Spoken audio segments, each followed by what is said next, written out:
Sebagai sumber protein, kita memang disarankan untuk banyak mengkonsumsi daging. Kalau daging sendiri diolah beragam macam ya.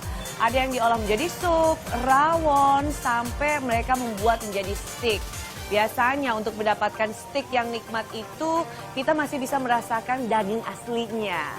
Nah, kalau setiap kita makan, pasti kan kita suka ditanya ya, tingkat kematangannya apa sih? Ada medium, medium rare, ada yang rare, sampai dengan well done. Dulu waktu saya belum mengetahui apa sih perbedaan dari tingkat kematangan ini, saya selalu pesan steak dengan tingkat kematangan well done.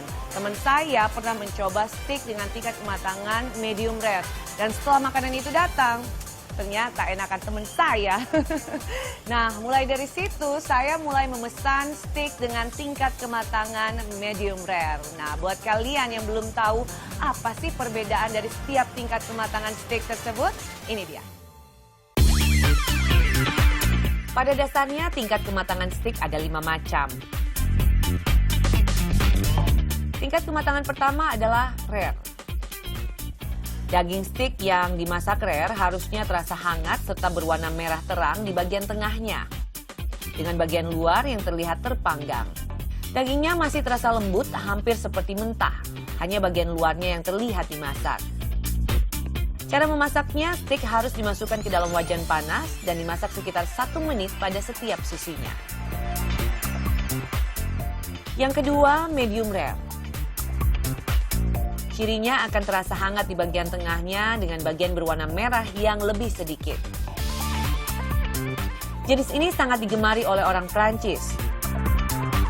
Bagian tengah akan sedikit berwarna pink dan bagian luarnya terlihat termasak dalam warna coklat. Saat disentuh dari luar, daging akan terasa lebih padat tetapi akan tetap terasa lembut di bagian tengah. Daging steak harus dimasak sekitar 2-3 menit di setiap bagian. Tingkat kematangan ini adalah yang paling baik dan paling direkomendasikan oleh chef untuk disajikan. Ketiga, medium. Daging steak yang dimasak medium akan memiliki warna pink muda cenderung coklat di bagian tengah. Bagian sampingnya akan berwarna coklat cerah dengan sedikit bagian terpanggang atau kehitaman. Bagian tengah steak akan terasa lebih lembut dan cara memasaknya dengan dipanggang selama 5 dengan 6 menit setiap sisinya. Tingkat kematangan ini merupakan yang paling disukai banyak orang. Medium well. Sementara daging dengan tingkat kematangan medium well hanya memiliki warna pink yang semu di bagian tengahnya. Sekelilingnya akan terlihat berwarna coklat yang sudah termasak baik. Meskipun daging akan terasa padat dari luar, tetapi di bagian tengah masih menyisakan sedikit bagian yang lembut.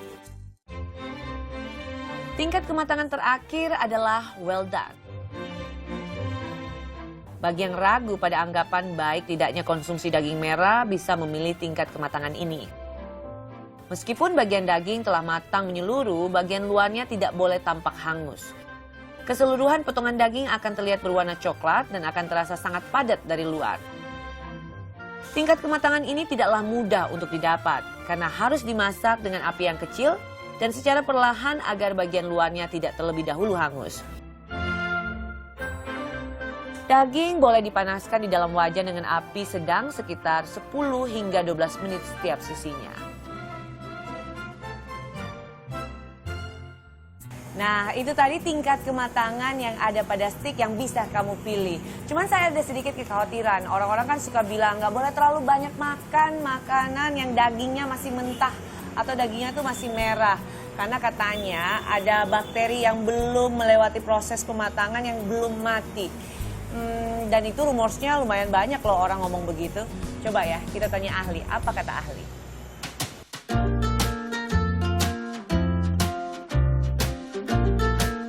Kalau pemasakan ini nanti kalau untuk steak itu kan bahan dasarnya atau komposisi zat gizi tertingginya kan adalah protein.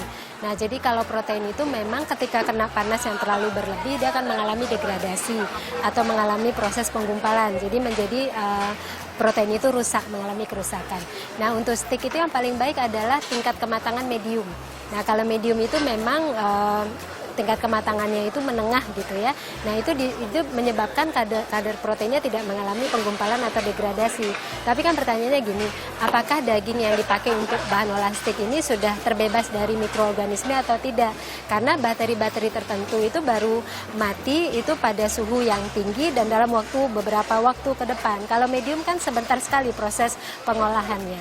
Jadi kalau memang daging itu dijamin berasal dari peternakan yang baik, bebas bakteri gitu ya, tidak ada mengandung bakteri yang patogen, maka dengan pemanasan medium akan bisa membuat zat gizinya masih dalam kondisi yang bagus.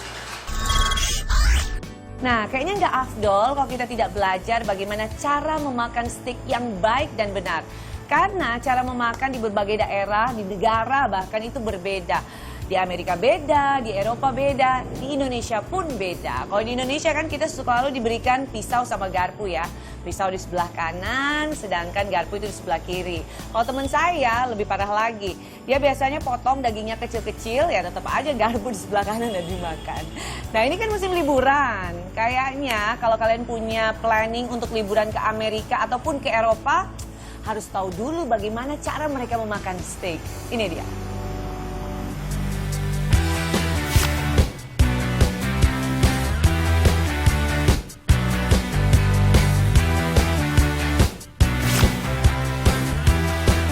Ala Eropa. Dalam tata cara makan steak ala Eropa, posisi pisau berada di tangan kanan dan garpu di tangan kiri. Saat akan menyantap potongan steak, posisi garpu tetap berada di tangan kiri dengan sisi depan menghadap ke bawah. Sementara posisi pisau tetap di tangan kanan.